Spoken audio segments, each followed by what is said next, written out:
Welcome to the Tech Egg. Don't get scrambled. Enjoy the video.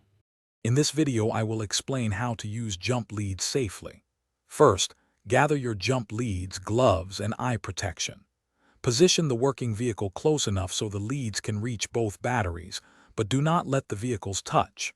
Turn off both engines and remove keys from the ignition. Ensure all electrical accessories, like lights and radio, are off in both cars. This prevents electrical surges and potential damage during the jump start process.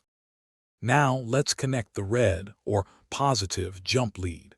Take one end of the red lead and securely attach it to the positive terminal of the flat battery. This terminal is usually marked with a plus sign and often has a red cover.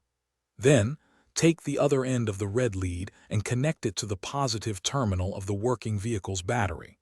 Double-check that both connections are tight and cannot easily come loose. Next, we connect the black or negative jump lead. Attach one end of the black lead to the negative terminal of the working car's battery. This terminal is typically marked with a minus sign. For the other end, find a substantial, unpainted metal part on the engine block or chassis of the flat car, away from the battery. This creates a safe ground connection, preventing sparks near the battery's hydrogen gas.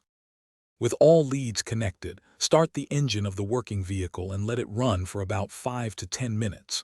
This allows the flat battery to receive some charge. Then, try to start the flat car. If it starts, disconnect the leads in the reverse order: black from the revived car's chassis, then black from the donor, then red from the donor, and finally red from the revived car. Keep the revived car running for at least 20 minutes. Thanks for watching. Consider subscribing if I helped unscramble your problems.